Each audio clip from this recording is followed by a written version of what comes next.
Pencarian KRI Nanggala 402 terus dilakukan oleh pemerintah Indonesia dibantu dengan negara-negara sahabat yang memiliki alutsista pendukung, namun hingga kini belum juga membuahkan hasil mengenai keberadaan KRI Nanggala 402 beserta 53 awak kabin.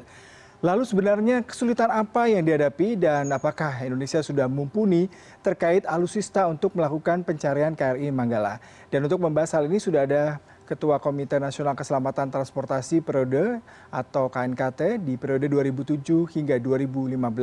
Selamat sore Pak Tatang. Selamat sore Mas Ilham. Iya Pak Tatang, kalau kita bicara mengenai proses pencarian ini adalah hari kelima Pak. Kalau tadi saya sempat berbincang dengan koresponden kami, saat ini adalah kendalanya mencari dari bangkai kapal selam tersebut terkait terutama mengenai sonar Pak. Sonar kadang-kadang terkendala mengenai tadi ya arus, kemudian juga dalamnya laut sendiri mencapai lebih dari 500 meter. Lalu sebenarnya menurut Bapak apakah metode dengan menggunakan sonar ini masih relevan? Dan apakah kita di Indonesia sudah memiliki kapal-kapal yang mampu mendeteksi adanya bangkai kapal ataupun pesawat dengan teknologi sonar, Pak? Oke, sejauh yang saya ketahui TNI AL itu sudah lengkap. Banyak kapal-kapalnya yang sudah dilengkapi dengan sonar. Jadi kalau sampai saat ini kapal selam Nanggala itu belum diketemukan memakai teknologi sonar, barangkali kesulitan ada di benda yang dicari di kapal selam itu. Kalau sonar yang ada di kapal-kapal KRI itu saya yakin itu pasti bisa bekerja dengan baik. Jauh dalam batas operasionalnya ya itu. Nah, apakah itu memang tersembunyi kapal selamnya? Walaupun tersembunyi, biasanya pantulan dari lembah itu juga bisa tertangkap melalui deteksi sonar itu. Baik. Pak Tatang, ini terkait dengan keberadaan koordinat yang saat ini masih belum pasti ya Pak, mengingat memang kedalaman mencapai di atas lebih dari 850 meter.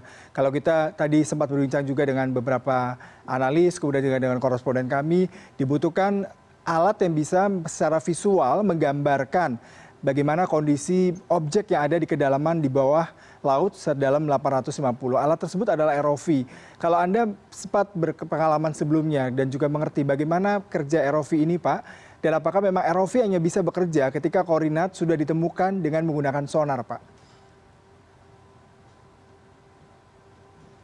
Oke, ROV itu perlengkapan yang lain untuk beberapa kebutuhan tergantung dengan kedalaman yang akan dipakai oleh ROV itu. Ada ROV untuk 2.000 meter, untuk 8.000, ya begitu, untuk 4.000 itu lain. Itu berpengaruh pada kekuatan tekanan pada alat-alat yang dibawa pada ROV tersebut. Nah, kalau misalnya ROV itu bisa menemukan barangnya itu merah ya, lampu menemukan, dia bisa menentukan di atas itu dikendali posisinya itu di mana itu, di bawah itu, di bawah dasar laut itu.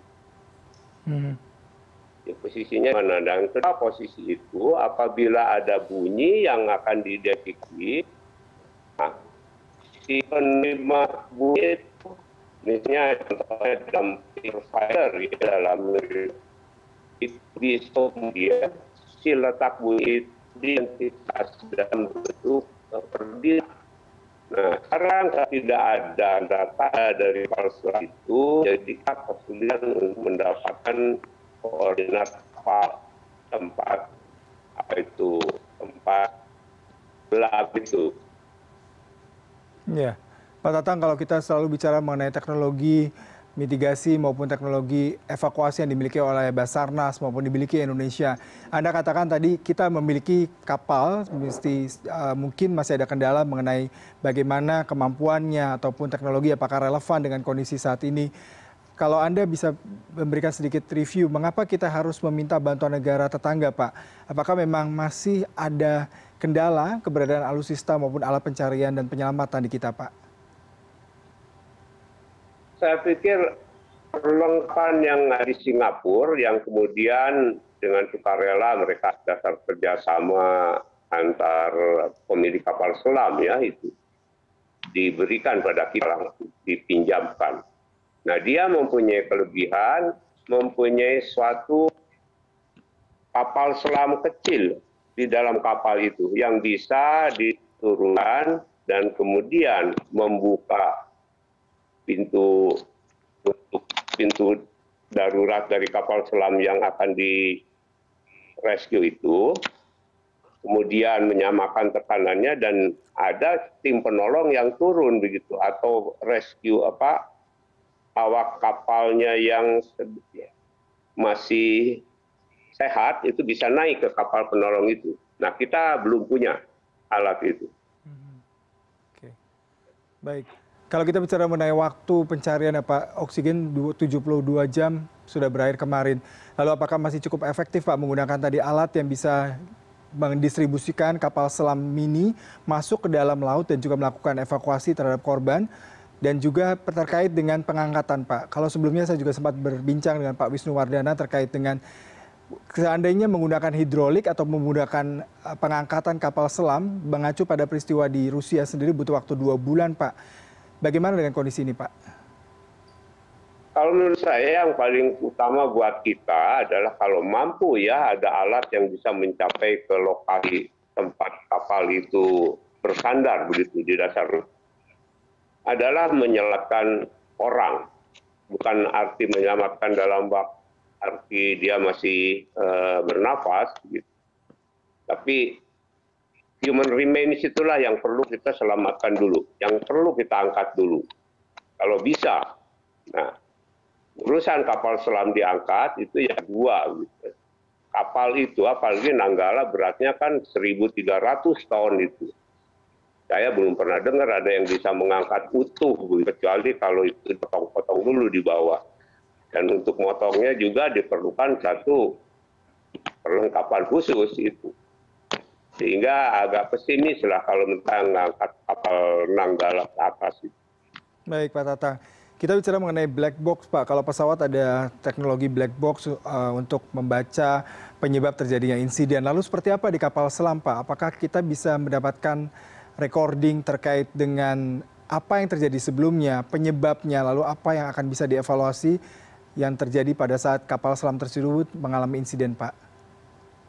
Nah, saya belum paham tentang kapal selam, karena walaupun di Indonesia kapal selam itu ada di lingkungan militer, ya. Jadi sebagai tentara belum pernah mendapatkan satu informasi bahwa di situ ada semacam black box-nya. Nah, tetapi untuk kapal permukaan yang berlaku di kapal-kapal di bawah aturan IMO itu ada yang namanya MADAS, itu ya. Sejenis dengan black box-nya pesawat udara. Baik, kejadian ini merupakan kejadian pertama di tanah air Pak. Tadi Bapak katakan meskipun tidak ada black box tapi ada MADAS. Apakah KNKT juga memiliki kemampuan untuk membaca dan melakukan review terkait hal ini ataukah akan dikirim ke Jerman di mana kapal selam Nanggala ini diproduksi Pak? Saya kira kalau untuk udara ya, saya mendirikan laboratorium black box KNKT tahun 2007. Dan sekarang operatornya kira-kira sudah mampu operasi 300-400 black box.